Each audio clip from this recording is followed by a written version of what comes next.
Jets Final Drive. He's Zack Rosenblatt. I am Connor Hughes. Thank you so much for joining another episode. As we say, thank you guys wherever you are joining us, because it's an appreciation from us, wherever that may be. If it's X, if it's SNY.TV, but the place to be is YouTube, because you get access to, obviously, that live chat that runs throughout the duration of the show where we can take your questions, but also SNY's complete catalog of digital content, which means you can watch Ian Begley and The Putback, other SNY stuff that I am on, along with our baseball content and all that fun stuff. But Zack, I will say the season is finally over here, not just for the Jets, but for everyone, because the Super Bowl is over, and in my opinion, it was a stinker.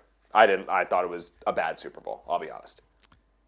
Yeah, it was very disappointing. I thought it was going to be a more entertaining game, honestly. I think I underestimated how good the Seahawks defense is. But I will say I am, people say that there shouldn't be, it should be a national holiday the Monday after the Super Bowl. It's going to be soon. But I would say I'm surprised that you're here. I thought you were going to pull a Dexter Lawrence and say, I can't work today. It's my birthday. And because it's my birthday, I cannot do my obligations. And so that's what I thought was going to happen today. I thought about happy it. Birthday, big 3-4, right? Thank you, man. I appreciate that. Yeah, 34 today. I'm happy for it. I woke up to my daughter singing happy birthday to me, went out for breakfast. And I joke about this all the time, because people will say, like, oh, what are you doing for your birthday? What are you doing for your birthday? So the last few years, we do a big party. Like, we have everybody over for the Super Bowl, and we just call it a Super Birthday Bowl party, like as a joke, play on words. But for me, and this is probably the biggest compliment that I can give my wife, is that I never want to go out for my birthday. I just want her to cook, because it's always so freaking good. So she's made me Peruvian dishes before. That's a play on one of my favorite restaurants in South Beach. Tonight we're doing homemade red pepper gnocchi and then lava cake. Nice. So I'm really, really excited for that. I am pretty pumped. So I am. Thank you, buddy. I appreciate that, though. Yeah, it's weird. I think that ever since the 21st birthday hit, I think that's the last one that was like, wow, I accomplished something. 21, we're here. We can go out to bars and consume adult beverages legally, and this is awesome now. Every year since that has just been the slow grind of almost sad on your birthday, especially now when we're at the age where I have to. I'll tell you this. The one that really got me was when you go to the create your player in Madden, and I had to change my birthday for the earlier, not the later. You know what I mean? When you're a kid and you're like, oh my God, they don't have my birthday yet. And now it's like, ew, I don't want to draft a 34-year-old. Let's make him 21 again. One of those things is it's a little sad. Yeah. So I have a take about birthdays, and that's I think once you get past a certain age, it should not be made a big deal anymore. People are always like, "Are you going to take off for your birthday? You have to work today?" I'm like, "What?" Who cares? I'm a grown man. When you have kids, I get it. But so it's cool that you get to do stuff at home with your wife and stuff that's fine. But it's people who take their birthday so seriously as we get older.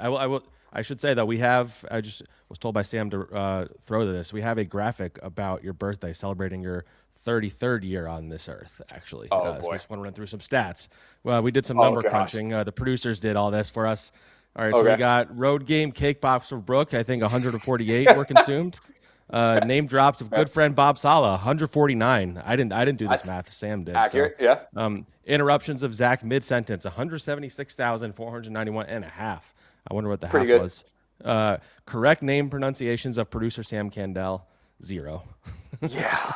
Yeah, the Sam name one. Every time I see it too, I think actually on it, yes, it is spelled phonetically on our rundown every single week, and I still mess it up. It's actually amazing because I was like, no, it's not. It's not Dell. It's Dow. Is it Dow? And then I get totally and completely thrown off. I will say this. How do you like the photo? How do you like the photo I provided her? Because Connor likes to send me photos of himself sometimes. And I didn't actually notice that until just now. At some point. That I just noticed. I was reading the stats. That is good. I'm glad you chose that selfie that I sent you as opposed to all of the other ones that I send you, which get wildly more inappropriate. It could probably get me canceled. But yeah, I do like that. So that hat I actually bought when we went to Disney with Bree's family, and we were drinking around the world, and I decided that this is not a flex in any way, shape, or form. I don't want this to come off arrogantly in any way, shape, or form. But the one thing, and Zack, you realize it too, when you start doing a lot of video in this field, you get more face recognition. You know what I mean? When people know who you are. Usually, for me, it's when I'm in New York, when I'm in North Jersey, when I'm in areas where there's going to be a dense population of Giants or Jets fans. That's usually where someone might know who I was and come up and say hi. When I'm home in South Jersey or when I go out, I don't usually expect it. So we were drinking around the world in Disney World. And we were many, many countries deep at this time. Like we were through many of the countries when we were drinking around the world. And we got to Norway, I think that is, and I decided with my brother-in-laws and sister-in-laws that I was going to buy a Viking hat. That is what I wanted. And so I ran in and I found a Viking hat and I bought it. And I came back out in a Viking hat and started, continuing to the other countries. And as we took a little pit stop, somebody came up to me and said, "Excuse me, are you Connor Hughes?" And I turn around and go, "Yeah, I am." And then he goes, "Do you mind if I get a picture?" And my father-in-law is next to me and goes, "Connor, I'll take the hat from you." And I was like, "Oh, that's a really good call." So I did a picture of me and some Jet fan with a Viking hat in Disney World. Yeah, would have been something. But yeah, that's a good picture. I appreciate you guys. That's awesome. And Sam, I will get your name right eventually. I will get it eventually. All right, so you want to talk a little about the Super Bowl before we get into some Jet stuff, because they do have an offensive coordinator. We're going to get to that. We're going to talk a little bit about some of the new guys that they hired as well as they're starting to fill out their defensive staff. Carl Dunbar is a big one. Take a spin around the AFC East, which we're going to do. Adam Gase is back with the LA Chargers. We're going to do some fun stuff with that. I have a fun Seth Ryan story too. But before, let's just talk a little soupy. Sam Darnold did enough. This one, as you said, Zack, it was all about the defenses. I mean, those two, and I don't think you should take anything away from New England's, because the Patriots defense was elite as well, but it was something pretty impressive there, seeing both these two teams go at it. And then I don't think this was, I know Chris Collinsworth said this at one point in the game, I don't think this was the best defensive performance in Super Bowl history. I think that was probably hyperbole, but it was a pretty damn good one from the Patriots, and an even better one from the Seahawks. I mean, they had like 6 or 7 sacks, and they're not even a team that usually gets a whole. I mean, Will Campbell got kind of exposed. He is a rookie, but I don't know. Like I said, I did not expect it to be like a defensive struggle. Like I know they're both their defenses are good, or maybe I just underestimated both of them. But like the offenses outside of Kenneth Walker really weren't moving that well until later in the game. I think at halftime, both quarterbacks had under 100 passing yards, I believe. So, these are two quarterbacks that were among the best in the NFL this season statistically. And Drake Maye has looked like this all playoffs. Sam Darnold, at the end of the game, was pretty solid, but he wasn't the reason they won the game. It was the defense. That on the Patriots side, Christian Gonzalez was like dominating, and it almost didn't matter. And their defense kind of was thrown in a tough spot because the Patriots kept going 3 and out.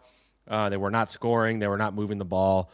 And so the Seahawks got a lot of bites at the apple. And so Jason Myers, who we'll get to, had like 5 field goals. And the Seahawks just won this with defense, especially. I think I saw something that I believe Mike McDonald is like the first defensive play caller head coach to win in a long time. I'm guessing Belichick would have been the last one. And that's for everybody that got mad at the Jets for hiring a defensive coach. Like, I mean, if you hire the best defensive coach, I think you can probably make it work. 6 sacks from the Seahawks defense, 11 quarterback hits. They also had 6 pass breakups, which was impressive. I mean, like I said, they were all over Drake Maye pretty much every single time that he dropped back. Yeah. He had Brian Murphy had 2 sacks. Derek Hall had a pair of sacks. Mills had a sack. Devin Witherspoon. Did they give Witherspoon a credit for a sack, or was that considered an interception? I don't know if they gave Witherspoon the one where he came. No, they gave him a sack. Okay, so it looks like it's a sack forced fumble for Witherspoon. I didn't know what they totally accounted that for. And like you said, the offense for the Seahawks, it was almost like from the first quarter on, they realized New England had no answer for their defense. The defense was just going to be doing what that defense does all of the time. Like, they are just a ferocious, ridiculous defense, and they're going to have Drake Maye's number, and they're going to be able to control that offense. The only way that the Patriots could have won that game was if the Seahawks offense and Sam Darnold said, "Here you go." And I don't think this was them taking the game out of Sam Darnold's hands in any way, shape, or form. They gave him opportunities. They let him throw. I mean, what did he throw? 38 times? Yeah, so he was throwing the ball. It wasn't like that. But he missed a couple. He missed a couple that would have been like long touchdowns too. Mm-hmm. Yeah, it just felt like they once they realized the way that this game was going, they were like, okay, we just need to not lose it. And if we don't lose it, we're going to win the game. And that's where you saw it. I mean, Kenneth Walker was absurd, 27 for 135. Sam finished 19 of 38 for 202 with a touchdown. JSN ended up getting hurt, only 4 for 27, but then Cooper Kupp kind of picked up the slack and what might be his swan song, going 6 for 61. So, and then A.J. Barner with the 1 touchdown from the Seahawks. But You mentioned it too. Jason Myers, most field goals in a Super Bowl, outscored the Patriots by himself. He's the first player in NFL history. Sam put these numbers together for us. I can't take credit for this. He's the first player in NFL history to score 200-plus points in a season, including the playoffs. Oh. It brought me back, and there's definitely tweets out there. I wasn't able to find one, meaning I just didn't do the search. But his final season with the Jets, Jason was unbelievable. And the joke was that he should have been the MVP because the Jets were so bad. And it was MVP Myers, that's what he was. Make him MVP, make him MVP. He ended up leaving in free agency and went over to the Seahawks, and it was cool to see him get his ring. Former Jets that are over there as well, Leonard Williams, you saw him get it. Sam Darnold as well, just the second quarterback drafted by the Jets to start and win a Super Bowl, with Joe Namath being the other one. And then obviously, you had guys like Julian Love, who was a giant, but it was cool to see the Patriots win that, or the Seahawks win that one.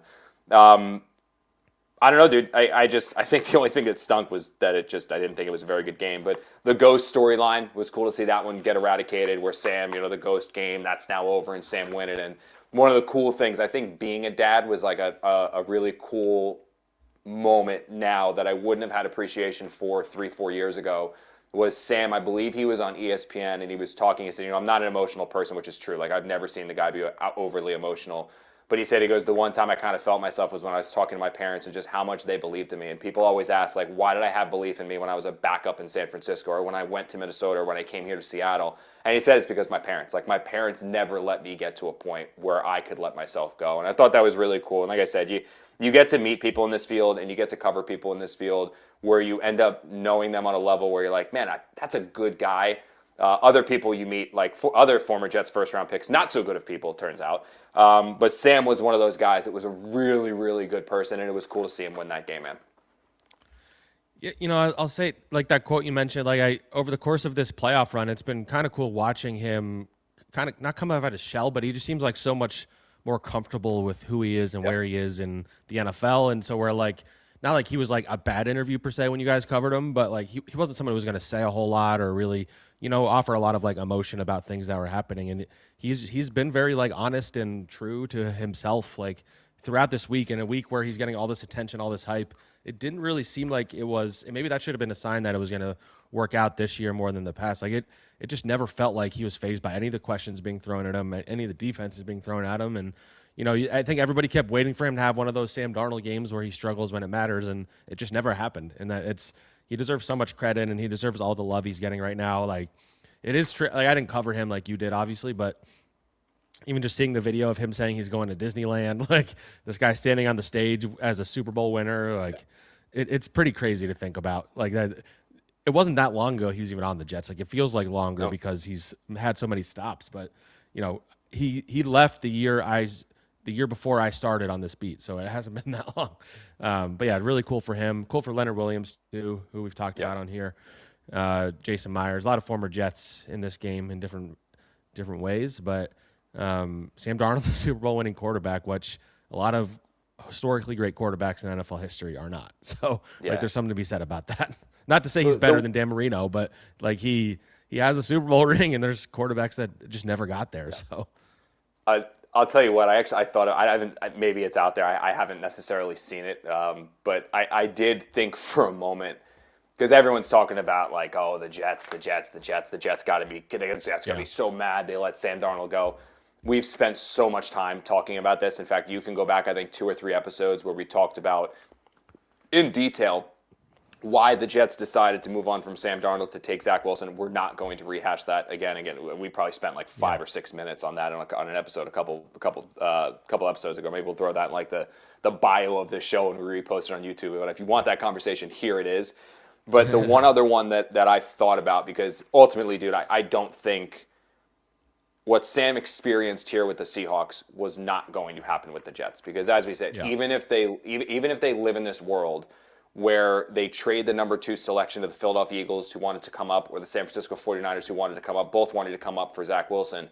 Even if they trade that pick to those teams, they're only keeping Sam for 1 more year, because the Jets that first year with Zach Wilson were terrible. They had nothing on defense. They had very little on offense. They were a terrible team. The Jets would have spent 1 more year with Sam Darnold. He would have struggled like he did before. Then he would have walked in free agency for nothing instead of the Jets getting the picks that they did. And you've got Jimmy Garoppolo as the Jets quarterback, who they trade for from San Francisco. That's what would have happened here. It was never going to be Sam Darnold having success with the Jets. I don't really believe that. But Geno Smith was the Seattle Seahawks quarterback the last couple years, and I know Geno that's just did funny to lead think them about to the too. Yeah. playoffs. Right? Like, that's the crazy thing. And two, with the Geno, man, is that whole thing with Seattle felt like it fell apart last year because he wanted a new contract. Like, that was his thing, was he was still under contract. He wanted a contract restructure. He wanted to be paid more, wanted to be paid more. The Seahawks, as they just tend to do, realize when it's time to cut bait. It reminds me a lot of actually the Philadelphia Eagles, where the Eagles during Andy Reid were one of those teams, and the Patriots for a while with Bill Belichick.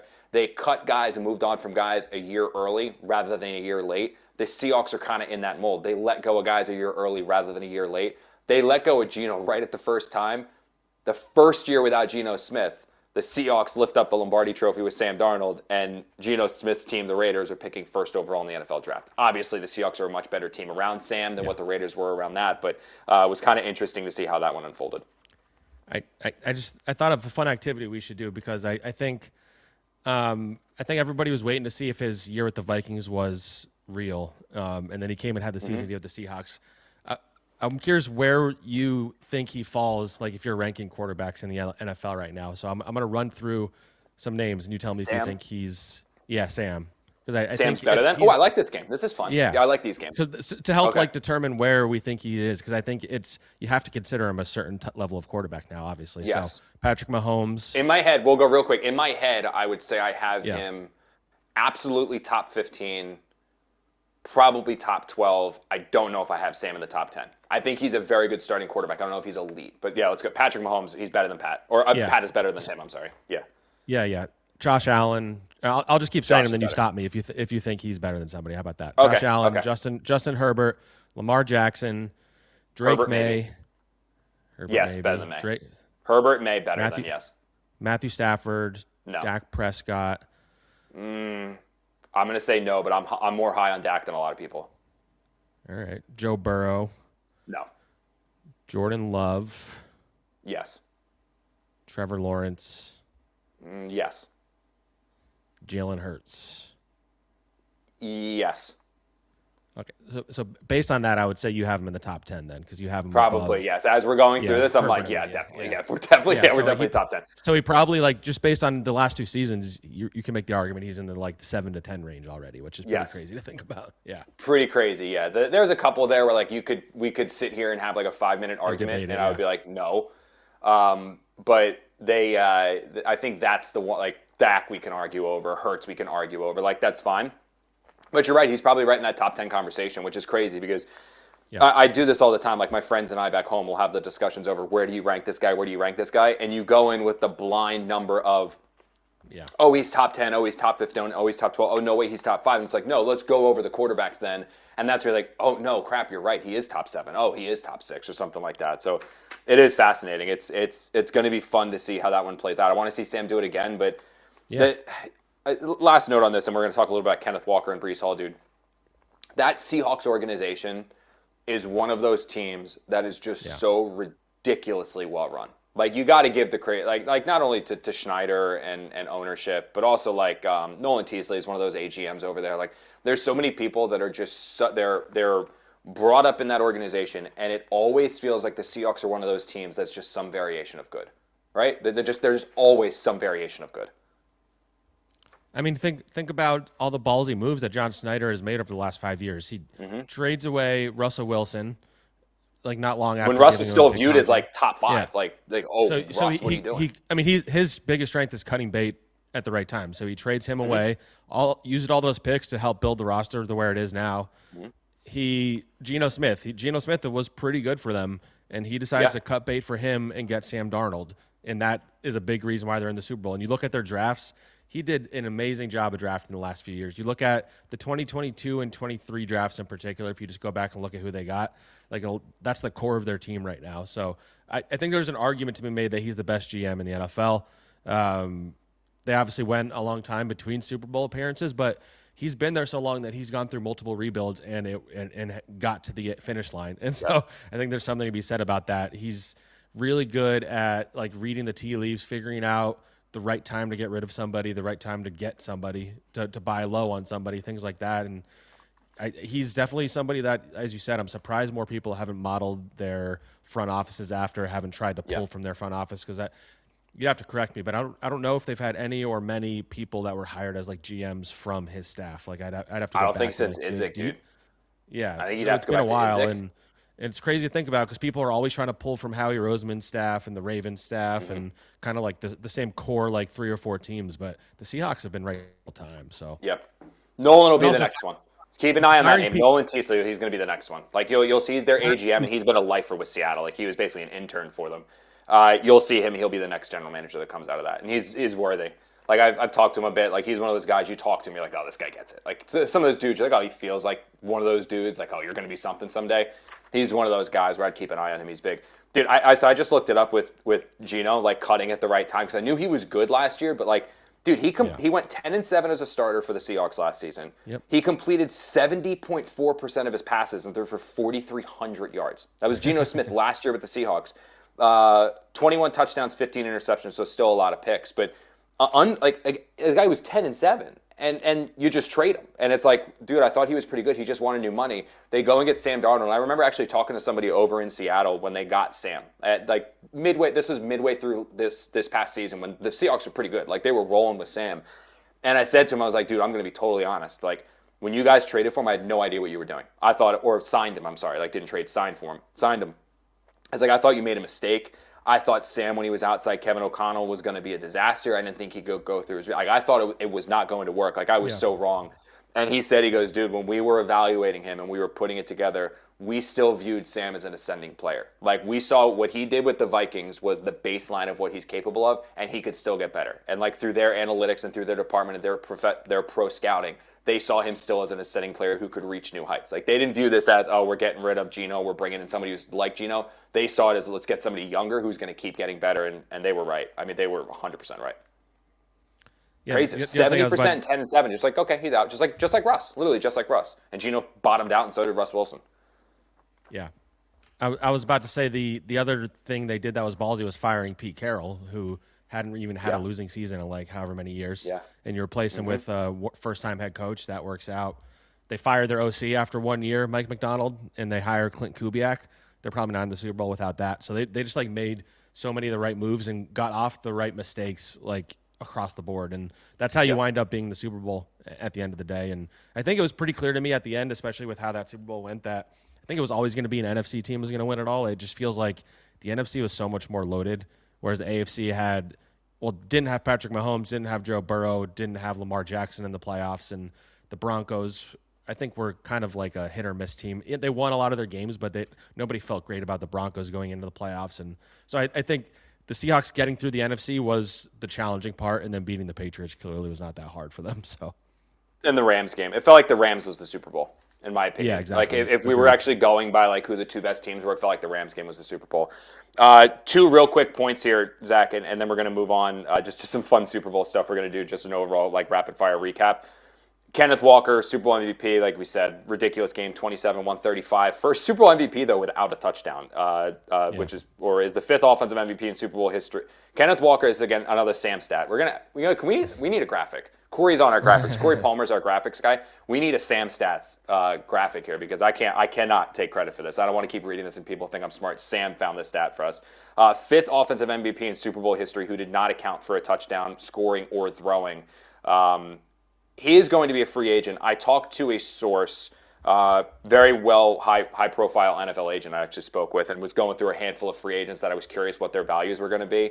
He had Breece Hall and Kenneth Walker before the Super Bowl at the same APY average, believing both were going to get around $10 million annually per year if they hit free agency. That was fascinating to me because from Breece Hall's perspective, that's less than what the tags would be. That's less than the transition. That's less the franchise tag. So if the Jets, do you want to risk it and let him go into free agency? And if that's the value, try to sign him for something lower as opposed to tagging him, paying him more. And then the last one here, that was just a little nugget to throw in just off of what I heard off of those two guys. I have no people of like, oh, let's replace Breece Hall with Kenneth Walker. Ultimately, I don't think Kenneth leaves Seattle and probably don't see Breece Hall leaving New York either. I think they'll figure something out. Will Campbell, Armand Membou. Will Campbell's terrible.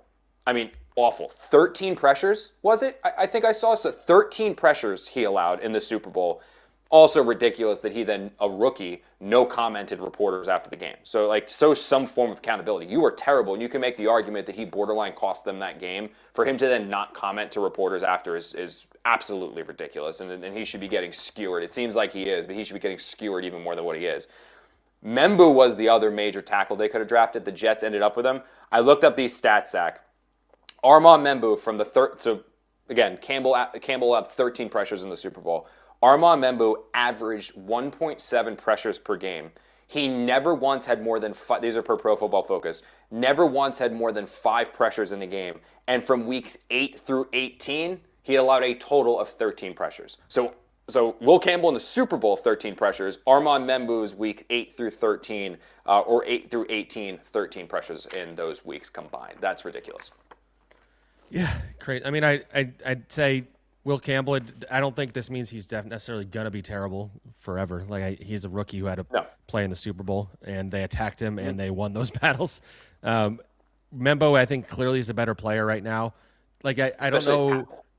Yeah, I don't know. He's not really a left tackle, though. So, I don't know if the Patriots felt like they needed a left tackle. So that's why they went with Campbell. But, Membou's clearly better right now, and I think his ceiling is pretty high. And, you and I talk a lot about how there's not a lot of, cornerstone pieces on the roster. I do feel like Membou is one of them and somebody that makes the offensive line better just by being out there, which the Jets haven't had a lot of guys like that over the years. So, Jets fans can be happy that they got it right against the Patriots in a draft, which doesn't always happen. So very good. And we're going to be comparing those two for the entirety of their careers while they're on these teams. And so far, the Jets have the advantage. Run through this one real quick, Zack, is our rapid fire Super Bowl recap. So some of these, I actually was reading through this. I was like, damn, I don't even know this one. We host a huge party every year, so we had 40 people over our house yesterday, and I think 10 of them were toddlers, so it was kind of a little hectic, so I didn't watch too many of the commercials. But what was your favorite Super Bowl commercial? Do you have one? So I'm slightly biased because I'm a huge Andy Samberg fan, but he had a great commercial where it was for Mayo. He was pretending to be, I believe, Neil Diamond or something. I can't remember, but Andy Samberg just cracks me up, and it was absolutely hilarious. I hated that Dunkin' Donuts one. I thought that was awful. I don't know what the general vibe was about that, but that was my favorite. Did you watch the Joey Tribbiani one where they had all the '90s characters in there? Yeah, that was the Dunkin'. That was the Dunkin' one. That's the one I just said I didn't like. You hated it? Oh, I liked it. I didn't realize that was for Dunkin' Donuts. That shows how much I was paying attention. Yeah, so they didn't do a good job of telling you what it was for. Yeah, well, you just Friends. I just saw Joey Tribbiani. I was like, oh, I'm in. Yeah. What about your favorite appetizer at the Super Bowl? So I made. Sam? I had our friend. I had our friend Andy and his girlfriend over. It was just 4 of us. Pretty cool. But I made a whipped feta with honey. That was delicious. That's what you brought to Jordan's? That was a whipped ricotta. This was a whipped feta, so slightly different. But this one I liked even more. So yeah, that was really good. And I made bison chili, which I had leftovers for lunch, which was delightful. So that was good. The bison chili turned out well. Yeah, it did. One of my oldest friend, it's my favorite appetizer, probably, that is at the Super Bowl every single year. His name's Ryan Kuski. We've been friends since 5th grade. Literally met each other on the 5th grade school bus. He has been making this dip. Kid's an unbelievable cook. He's been making this dip probably since we were in middle school or high school, and it's got 3 or 4 different kinds of cheese, pepperoni, habaneros, jalapenos, and he's been adjusting it over the years. It's the best thing in the world, and we all call it Kuski dip, and it's to the point where my family, my friends, it shows up at the party, and people have been there for the first time, what's this? We're it's Kuski dip, try it, and everybody's obsessed with it. It's an unbelievable dip, tortillas in it. That's my favorite appetizer, unbelievable. What was the best prop that you saw out there? I saw a fun one earlier in the week. I heard it on the Bill Simmons podcast where there was a prop for, and I don't know where you're even able to bet on something like this. It was what the guy who wins MVP, who he's going to thank first. I think the odds were, I think number one were God, I think. Number 2 was teammates. I forget what the other options were. And Kenneth Walker thanked God for. When I was watching doing his post game thing, I was like, oh, I'm very curious what he says, and he thanked God first. So that was the odds-on favorite, and so he thanked God. So it's ones like that that are always the funniest. And who would you thank first? If you won Super Bowl MVP, wife or family? I would thank all my haters first. That's what I would do. Of course, there you go. That's fitting. I just bring up my Twitter and just start going one through one, all the people I've bookmarked over the last 48 hours. This guy said. Yeah, I like it. Actually, I'm just going to say the best prop is the only one that I hit, which was heads. I was dragged through the mud yesterday. So the only best prop I had was I bet the coin toss correctly. And then last one, Zach, what was your favorite part of the Super Bowl? Like favorite part of your Super Bowl party, I'm sorry. Favorite part? That's a good question. I don't know. That game stunk, so it was hard to say that it was a great party or anything. But I will say, honestly, I enjoyed the halftime show more than I thought it would. And I say Really? that as someone who didn't understand a word he was saying. I just thought the performance and the sets were like really cool and the energy was cool. I know it was a very controversial halftime show. I don't think it's that serious either way. I don't get why people take the halftime show so seriously. I don't know Bad Bunny's music, and I still don't really know it, but I don't know. I enjoyed it, and people I was with enjoyed it, so that was fun. Yeah. My thing with the Super Bowl, like my thing with the halftime show is I had no problem with it all being in Spanish. That didn't if they were doing Despacito, which was like what was that song was all hit back in the day. I could sing and bop to that. Or like when I was in middle school, it was Gasolina was a big all Spanish song if I'm not mistaken, right? That was a big if that was like my only issue with it was I just don't know Bad Bunny. That was it. Like all the other halftime shows that have come out like. There were always one or two songs, even when they were people from back in the day. Like, there's usually one or two songs that you know that you can be like, oh, I know that song, and then kind of get into it a little bit. I just don't know any of his music. So that was where I was like, oh, okay, like the halftime shows, it looks cool, and the movements are cool. Dude, a few years ago, I stupidly sent a tweet. I don't remember how long. I want to say it was like 3 years ago. Oh, no. I tweeted something this is like when you criticize Sanders. You don't do that. No, this is kind of worse because I literally tweeted, "Am I supposed to know who Bad Bunny is?" And so really, there was oh yeah, and so it went viral. People calling me racist. I was like, oh sorry. They're like he's the most famous musician in the world, which it sounds like is true. Like outside of America, kind of thing. Like he's the most famous musician in the world. Yeah. Which is cool. But I just, at that time did not know who he was. And so I tweeted that stupidly, and my Twitter was blowing up. Like that was one of my and a tweet I had about Jalen Hurts a while back are two that. Where Daniel Jones is better than Jalen Hurts. Yeah. Hey, you can make the argument that for this for year. About 10 this year weeks it was looking pretty good. Accurate again. Came back. It came back. It came back is right. My last one. Then we're going to transition here to talk a little. We are going to talk about the Jets because this is a Jets podcast. The best part of my Super Bowl, I think, was twofold. Having the kids over was really fun. Like, so I'm at the age now where all of my friends are starting to have kids or have had kids, and to be able to have I'm very blessed that my best friends in life are, for the most part, people that I've known since I was in high school or middle school, and we all stayed close to each other, and there's these events that we always get together and everyone comes over. So there have been people added from college and my friends after I've graduated and neighbors and all that were all over the house as well, but being able to see the people that I grew up with, now their kids over the house and they're running throughout my house, playing with each other, my daughter's playing with their kids and being man, who would have thought when we were just pimple-faced teenagers at Seneca High, we're not only going to stay friends, but now our kids are going to be playing the same way that we were. It was really, really cool. And then I have officially, I'm very confident in saying this, I have mastered the ribs, dude. The smoker ribs, I have mastered it. These ones that I made, these three I made for the Super Bowl, I have perfected them to the point where when I took them to Jordan's, when we all got together for the divisional round, and his son told Jordan the next day that oh, those ribs were so good, I wish I could have eaten the bone. I was like, hell yeah, man, that made me feel good. The ones I made yesterday, I had 5 or 6 people come up and ask where did I get the ribs? And I was like, I didn't get them, I made them. It was one of those things. So I was really, really proud of myself for that because I don't usually make things that are that delicious or good. I don't want to sound too conceited. I'm not a big cook. Bree's the cook in our family. That's one where it's I can hang my hat on something. I feel like I'm blowing these out of the these are pretty damn good. So I was really happy with how the ribs came out. All right. Anything else you want to add to the Super Bowl, or are you good? No, let's move on. Let's do it. I'm working on my transitions too. So that's my off-season thing. We're hitting the gym. I'm working on my transitions. So let's move on here to the Jets because they were not in the Super Bowl, although a handful of their former players were. But in the weeks, days leading into the Super Bowl, there were transitions. We knew obviously they made Brian Duker their defensive coordinator. Things with Frank Reich finally finalized. He is their offensive coordinator. It actually looked for a little bit like Greg Roman was going to be his run game coordinator, some kind of senior offensive assistant, but he got a similar role with the Giants and chose to reunite with John Harbaugh instead. Zach, you happy with the Frank Reich hire? I am. I think it's, in my quick opinion, it's just you have a professional in the room. You have somebody who knows how to run an offense, who has run an offense. I don't necessarily know if it's going to be the most creative or high-powered, but some of the issues and concerns that you have when you have a first-year coordinator where you just don't know what it's going to look like. I think with Frank you do. He knows how to talk to people. He knows how to work with people. He knows how to design a scheme and run his scheme that works. We'll see if he can make it work with the players the Jets have, though. Yeah, absolutely. I mean, and I'm not the first one to say this, but like if you go back to last year and if Aaron Glenn had been hired and they announced Frank Reich as his offensive coordinator, I think fans would have been pretty excited about that, honestly. Yeah. So, like you said, he's a professional. He's done it. And even more than the Steve Wilkes, which I think he gets compared to in terms of like fans who are skeptical, like, oh, he's just another former head coach, like who wasn't successful recently. He had really good success for a good, decent stretch as a play caller and offensive coordinator and head coach. And so I think there's definitely reasons to be optimistic. I think there's some fair reasons to be skeptical.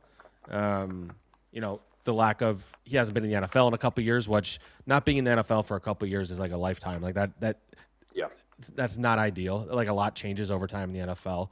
The last time he had a really productive offense was like 2021-ish. So there's definitely concerns, but I like it. I think he's the perfect guy to just run the offense while Aaron Glenn tries to fix the defense. And you hope you bring in at least some stability, somebody who knows what he's doing. And I think the bar is pretty low for an offensive coordinator for the New York Jets. So if you can get this offense to even be average, league average offense, then you're the best offensive coordinator this team has had in a long time. So if he can do that, and now obviously we don't know who the quarterback's going to be. They still need to get a second receiver. They need to figure out what they're going to do with Breece Hall. But, he's coming into a situation where it's a solid offensive line. You do have Garrett Wilson. You do have Mason Taylor. You have A.D. Mitchell. You have some guys. So there's stuff to work with. And so, yeah, I'm positive on the hire more than I am negative, I would say. And the big thing too to remember about Frank is he was just about retired. I mean, he was done. Like he was retired. He was done at Stanford. He was going to go do whatever he wanted to do in his time off. Played in the league, coached in the league, hang him up, and kind of go off into the sunset. Yeah, the Jets are paying him well. I think I heard like between $4 or $5 million a year is what they're paying him, but there has to be more than just that to get him to come back because it's a significant commitment to be an offensive coordinator. It's a significant commitment to coach. You're stepping away from your family. You're giving a lot of time. I mean, there's a lot that goes into this other than just showing up and calling plays. So there has to be a want and a desire not only to just coach, but to coach the Jets. So there are things absolutely that he saw, that he liked, that he believes that he can work with. And I think it's going to be intriguing. But that big question that they do need to answer, Zack, is quarterback. And we got a couple questions on Twitter, like one from NYJ Sean T, who was talking about the veterans on the market, be that Kirk Cousins, Malik Willis, Gardner Minshew, Mitch Trubisky, Marcus Mariota, Teddy Bridgewater, Sam Howell, Kyler Murray, Mac Jones, like or Murray and Jones would be tradable, or guys who could be traded. There are going to be options there that the Jets can explore. They're going to have to bring at least one into the building. I don't necessarily know who that one is going to be, but it seems like his style, based off of the quarterbacks that he had when he was the couple years in Philly, the guys that he then brought with him to Indianapolis, he likes the dudes who are 6'4", 6'5", the guys with the cannon for the arm, the big dude in the pocket. The guy who I keep going to, who I think is probably going to be the guy because I think he can be had, and it wouldn't be particularly expensive. And it also would be a really good situation for the Jets to get a bridge in here for 1, potentially 2 years as Jacoby Brissett. I like that option a lot for the Jets. His final year with Frank, I think it was 9-8 or 8-9 as a starter. I think it was 18 touchdowns, 5 or 6 interceptions, completed over 65% of his passes. I mean, he was a competent quarterback within Frank's system. I think that one makes a lot for the Jets, makes a lot of sense for the Jets to explore. And he's one of those quarterbacks where you put him out there, he's your starter, and he's also going to keep everybody else on the offense happy because he's a competent player. Garrett Wilson's going to be fine because he's going to get his targets. It's not going to be like when Brady Cook's out there or some of the other guys the Jets could explore. Yeah, and also Rich Cimini was the one who pointed this out, so credit to him. But he apparently has a close relationship with Bill Parcells, also Jacoby Brissett. Oh, yeah. That's like his mentor. So, yeah, I think they connected. I forget what the connection was. And so, obviously, Aaron Glenn knows Bill Parcells well. So, you have all the people in the room who would know as much as you need to about Jacoby. So, in my mind, just based on the kind of quarterbacks that have played for Frank Reich, like you said, I kind of handicapped it to, a few guys that just, fit the mold / make sense based on his ties. And that's Jacoby, who you said, Kirk Cousins. He and Frank have a friendship from off the field, tied to their faith. I think he reached out to Kirk after religious. Kirk had an injury. One that wouldn't be as exciting, but I have my eye on at the very least is Tanner McKee because he he was at Stanford previously. Frank's bringing somebody from that staff over, like a low-level assistant. But Frank is also very close to Nick Sirianni and Kevin Patullo, who have coached Tanner McKee the last couple of years. He's like 6'6". It's kind of like another lottery ticket type. I don't think you could only bring him in, obviously. And then Mac Jones is the other one who you and I have talked about quite a bit. He's also a big guy. The 49ers are not going to give him up. Like, they're telling everybody they want to keep him. You do that to pump up the value. Like, how much would the Jets be willing to trade for a guy who might not be their long-term guy? Like, that'd be a question to answer. Like, I don't know. Like, unless you're really high on Mac Jones, I'd probably even lean towards Jacoby as like the stopgap, and you draft somebody like a Garrett Nussmeier or whatever. But yeah, so that's kind of the four that I've had my eye on. They could surprise us and go in another direction. Like, this is still Aaron Glenn's team. Like, if he's like, I still want a mobile quarterback, maybe they want to get Malik Willis. But I lean towards the Kirks, the Jacobys, the Mac Joneses of the world as the most likely. I keep saying this, though. If Halfley doesn't take Malik Willis with him, the Jets should, just avoid him. Unless the Jets pay, just don't go anywhere near him. I tell you, it reminds me back of when Matt Flynn a lot of people have been saying the Cardinals, too, because Hackett was in Green Bay last year. And Mike. And that is kind of, and LaFleur obviously knows his brother. So, the Cardinals and Dolphins are the two most mentioned. I don't really hear the Jets getting mentioned very often. Last one on this one, Zach, and then we're going to talk a little bit about Seth Ryan. I didn't hear it directly, but Boy Green aggregated it. It was something Rich said. I think on his podcast was he quoted an Arizona Cardinals player that he was speaking to. And again, this is Rich Cimini of ESPN. And when you're quoting a player like this quote, and Rich is not somebody who's going to make anything up. And if he one of the most decorated, long-standing reporters in our field. Like, the fact that Rich has been doing this as long as he's been doing this, as effectively as he had, and survived the way that he's survived with the media landscape changing so much over the years with him is a testament to who he is as a reporter. Without, we're not sitting here just to glowing and gas up Rich here, but what I'm trying to say is, like, when he says something, take some pay attention. He quoted a Cardinals player who basically he was having a conversation with, and again, this is Cimini. This is not me. This is Cimini. And he said he was talking to him about quarterbacks and Jacoby, and then he brought up Kyler Murray. And this teammate of Kyler Murray's from Arizona basically said to Rich, you guys don't want him. So the fact that, teammates of Kyler Murray's are like, don't touch this guy, reaffirms what I've kind of been saying, where that would be a disaster if the Jets go that route. Like, an absolute disaster. And I don't care if there are higher-ups that want Kyler Murray, because it would be quote-unquote exciting in its name power. The Jets they cannot do that. Do not go the Kyler Murray route. It's funny, I actually did an interview in Arizona radio after Mike LaFleur was hired, and I was talking to one of their radio guys, and they were talking about Jacoby. And I said, yeah, well, who knows? Maybe the Jets might pursue Kyler too. And both the radio hosts were like, we will drive him to the airport. So that kind of tells you how Arizona feels right now about Kyler Murray. Jets also passing game coordinator. This was actually, speaking of Cimini, he broke this for the Jets beat that doesn't break any news. Cimini broke this one. Seth Ryan, son of Rex Ryan, is going to be the Jets passing game coordinator. A little bit of an outside the box story, or outside of the box hire, I think, for the Jets, right? I mean, it's interesting. I mean, I think it's a fun one, and who knows? You have the offensive coordinator. Everyone knows that you kind of have that probably lower ceiling, but also higher basement, higher floor with Frank Reich. I think with Seth, you have more of a this could be fun,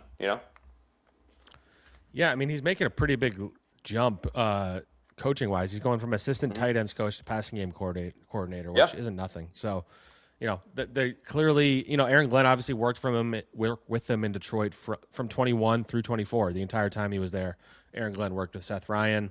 Obviously, the organization knows the Rex Ryan family pretty well. I know you have a story about Seth, but it's a young coach, and if you remove the Rex and Seth, Seth connection of it all, it's a young coach worth developing. The Jets haven't really found a lot of young coaches that became something more as they progressed through the coaching field. And so it's an intriguing hire in that regard. And he's been with Ben Johnson for the last few years, and there's worse coaches you can pull from than the Ben Johnson tree these days. So I'm intrigued by it. I expected that position to go to somebody with a little more experience, but it's a fun story, so I can see why they would want to do it. You mentioned the Seth Ryan story. I tweeted this and posted it on X the other day, but just to rehash it here, it's one of my. There are moments of in this field where things happen and you're like, God, that's pretty crazy. Wild moments, did this really happen and all that stuff. This funny one was, so I, most people who know me know, I started covering the Jets a while ago. 2014 was my first year. I was still in college at Monmouth. So I was literally I would ask professors can I leave class early so that I could drive and make it to press conferences to be able to sit there on like Wednesday and Thursday and Friday? I would like leave early, get there, cover it. And because I was in college, I wasn't traveling to road games, but I would cover all the home games, then write from home for the road games. Is what I was doing my senior year at Monmouth. And my first ever day covering the Jets, because over the summer I covered the Giants for Big Blue Interactive and SB Nation, my first ever day covering the Jets was like a Wednesday or a Thursday practice. So my only ever NFL experience was the buttoned up Tom Coughlin and Eli Manning and Chris Snee and all those guys. Like that's what I had experience with. Now I'm going over to the Jets across town. So I go, leave class early, get there just in time, take my seat in the middle of the press room, and Rex isn't in yet. And so a couple minutes go by, all of a sudden the door opens like it does for any Jets press conference, and Rex Ryan comes in, and behind him is being wheeled in by a media relations member a television. Now, almost like it reminds you like when a teacher in class would reel in like the projector. Like this is like a PR person wheeling in a television screen. And Rex goes, hey guys, so look, we're going to get to your questions, injury report and all that stuff, but I just want to start this presser a little bit differently. I want to go over some of the best plays that I saw from over the weekend, why they were important to their team's success, and why they worked and why they were so important and beneficial and impactful.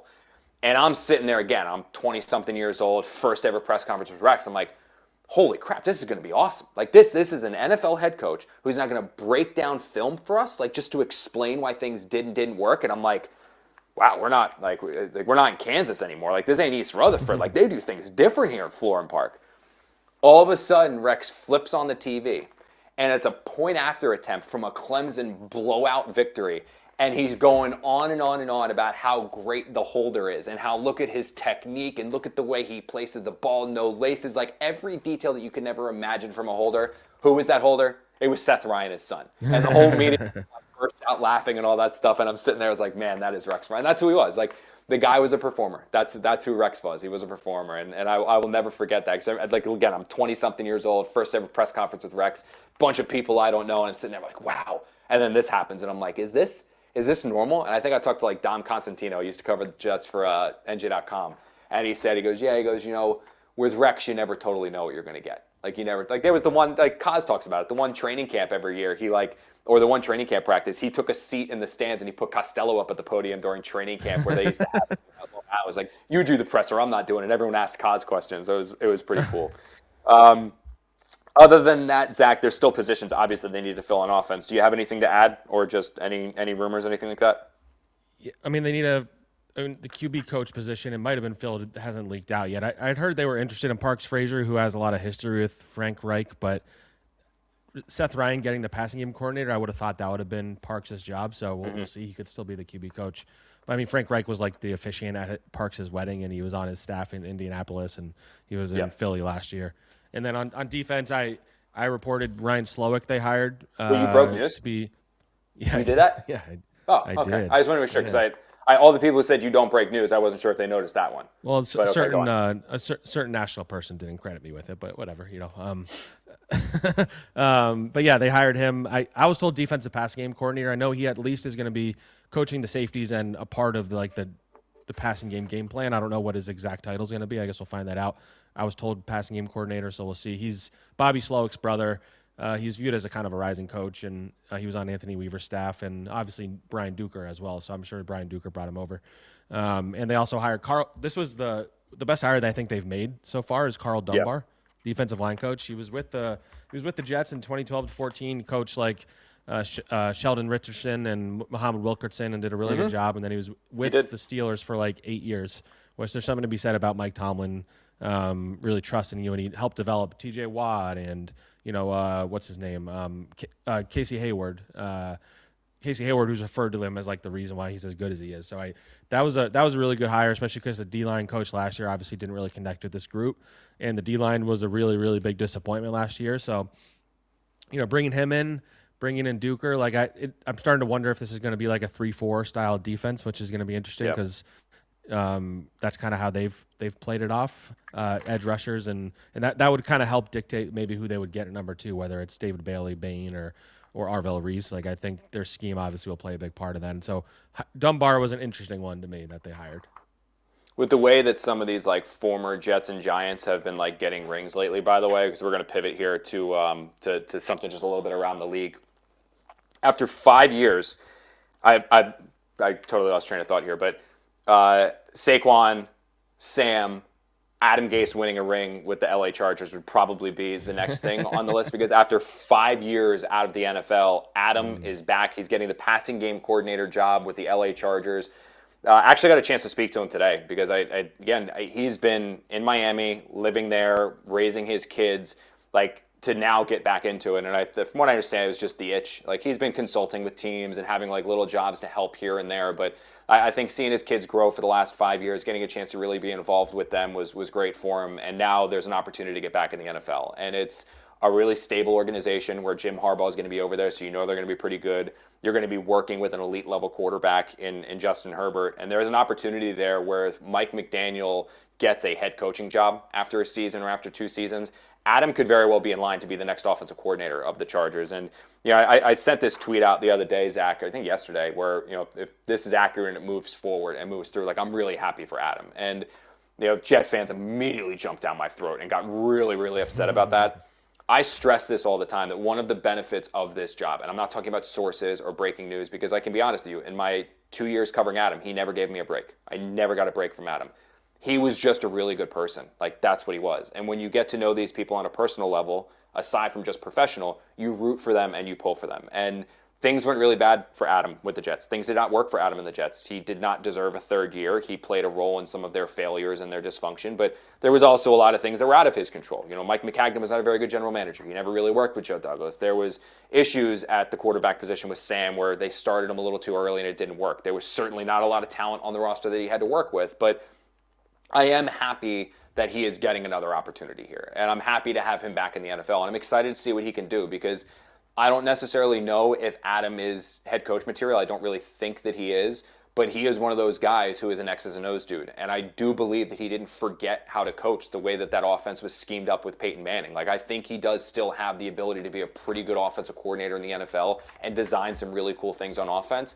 And I think that this is a good opportunity for him to go out there and share it. And I know from talking to him, like, the guy just wants to be around football again. He wants to win again, and he wants that taste and that juice again. And it's cool to see him back in the league. I'm happy for him. Like, I know it didn't work with the Jets, and the Jets have moved on and they're doing their own thing. But it's been 5 years, and for Adam to be able to get back in the NFL, like, I am really happy for him. I'm genuinely happy for him to see what he can do. I mean, and he gets to reunite with his old friend Mekhi Becton in LA, so couldn't be better for him. Did he draft him? Wow, Mekhi. Yeah, Mekhi was his guy. Yeah, because I remember Mekhi the one year yelling at him on the sideline, like, run behind me, run behind me. And Adam was like, I am. Like, we are. Like, he's like, keep pounding it. And Adam's like, we are. We're like 7 straight runs, dude. We're doing it. Yeah. But Adam was a great guy. I've talked about it before, like doing the film sessions with him. And the one thing, like the last story here, and then we're going to take a couple fan questions before we wrap up. The one thing that meant a lot to me with Adam was that the COVID year was a disaster for the Jets. They were 2-14. Adam knew he was getting fired. We weren't even in the facility anymore. And it would have been very easy for those Friday film sessions we used to do together with me and a couple other reporters, like for him to just bag them. He still did them on Zoom. And it was when the team was terrible and they were losing all the time and he knew he was going to get fired, and he still took the time to explain the game to a 20-something-year-old reporter who, was just kind of sitting there trying to learn the game. And so I always appreciated it to him, and like I said, I'm happy for him to be back.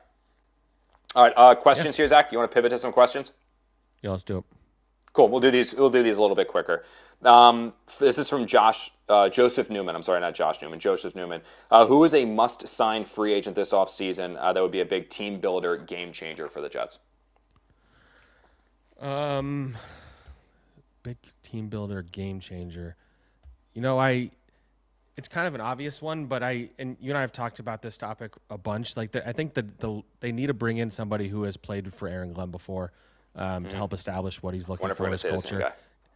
So I'm not going to say the obvious one, actually. Everybody would think Alex Anzalone is the obvious one, and I think he will be a Jet. That's my answer. But the Lions have a cornerback named Amik Robinson. I believe that's how you pronounce it. He's more of a nickel, but him and Aaron Glenn were really close. He's really good. He was really good for the Lions. He's a tough, hard-nosed kid who just like buys into everything Aaron Glenn is selling.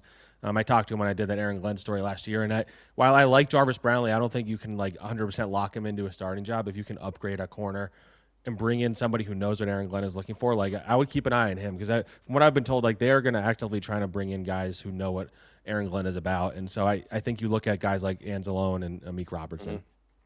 I like that. My Anzalone is a big one. I think he's center of the defense, captain, start to set the tone. I think he's a big one for them. This one from Roman. Aaron Glenn's going to be calling plays. Why did he decide to do that, and is it a good decision? Why? I mean, look, I think that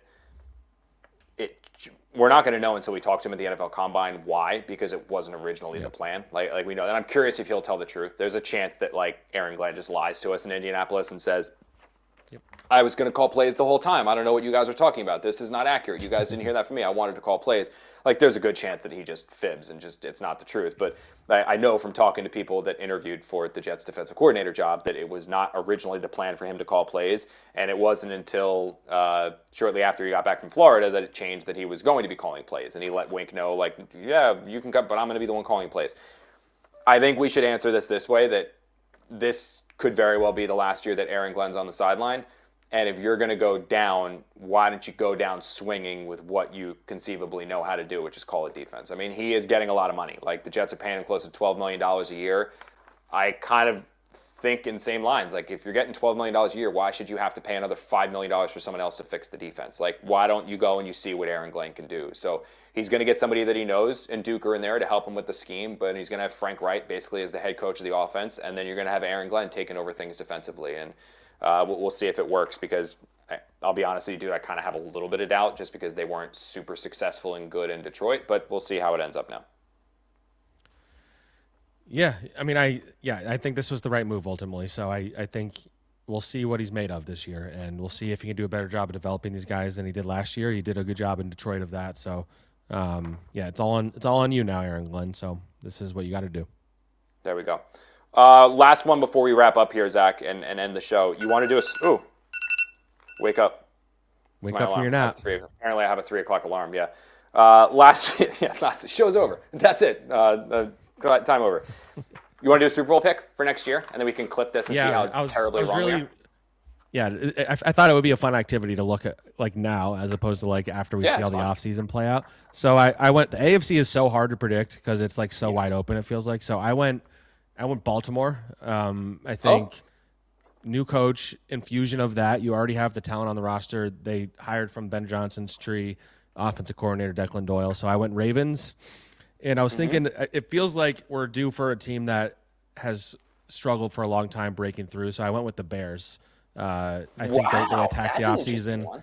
Yeah, okay. I mean, you look at, nobody would have thought the Patriots a year ago, they were worse. And obviously the Bears were good this year. But and so they kind of feel more like a Seahawks type. If they can get their defense quite a bit better, Caleb Williams keeps developing. You have one of the best play callers in the NFL.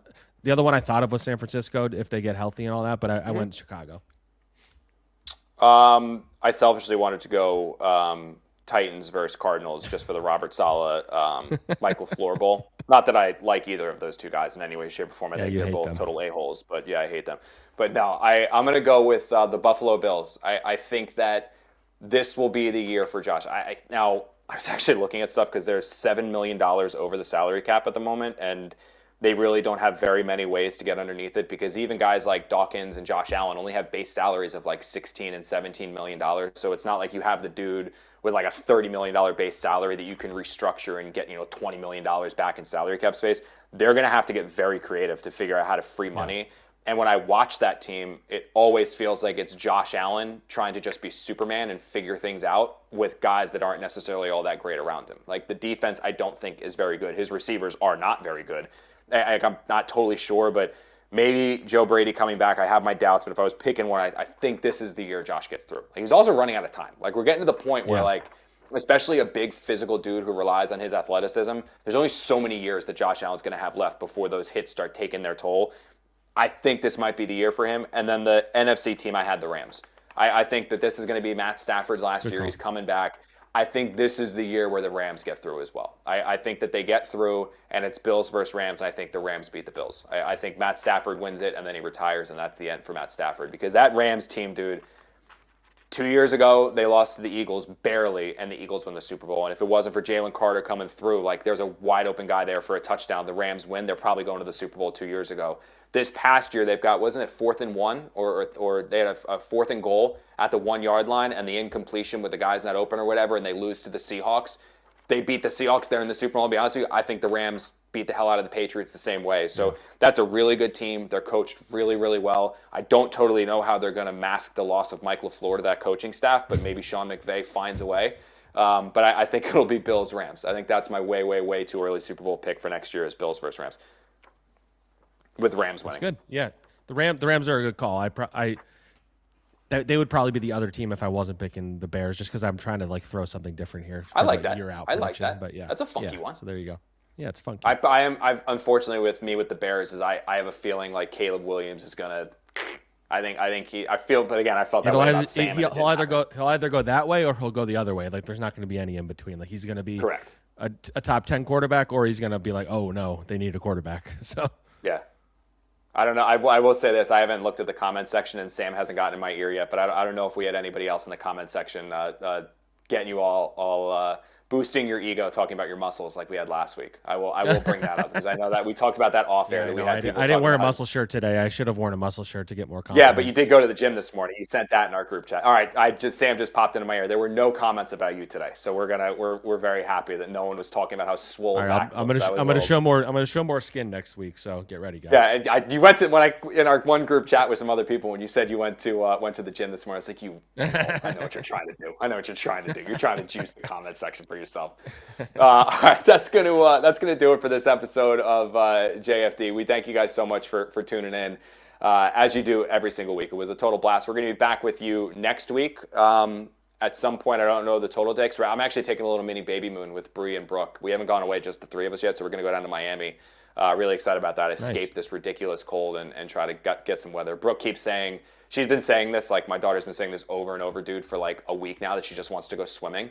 And my sister has a pool, so I don't know if that's why. And I'm like, hun, there's like 6 inches of ice on the ground outside. Like we can't go swimming. So finally, Bree and I were like, we're taking her. Like we're getting on a plane and we're going somewhere warm. And because Bree's about to enter her 3rd trimester, we're not going to leave the country at the moment. But like we're going to take the little flight down to Miami. I'm going to go get Joe's stone crab. Really excited about that. Brooke's also very excited to eat the crabbies. She's very, very excited about that. Which I'm a little nervous because we do still have this hermit crab that we got from Wildwood like over the summer, which is still alive and kicking. So I'm worried that she's going to try to take a bite out of that because I keep talking up eating crabs. But we're excited. So we are going to be back at sometime next week. Just don't know the date yet. It's going to be Zack and me talking more Jets off season. They do have their offensive coordinator, defensive coordinator, but you know with this team, something always seems to happen. So maybe the coaching staff will be filled out. NFL Combine coming up. Both Zack and I are going to be there. We're going to do a couple live shows there from Indianapolis, which is going to be fun. The NFL owners meetings, free agency draft, all that in between. So we appreciate you guys tuning into JFT to this point. We appreciate you guys tuning into all the future episodes. We're going to have so much to talk about. So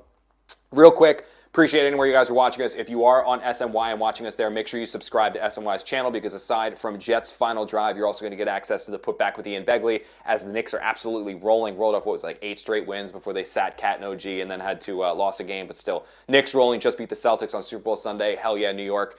You're also going to get all the sports night content. We're going to talk Mets and Yankees, everything else SNY has to offer. It's all on SNY's YouTube channel, so make sure that you subscribe there. For Zack Rosenblatt, I'm Connor Hughes. Huge thank you to our production staff. That's Corey Palmer, Jeff Goldman, and Sam Candle. Appreciate you guys, and we'll see you next week.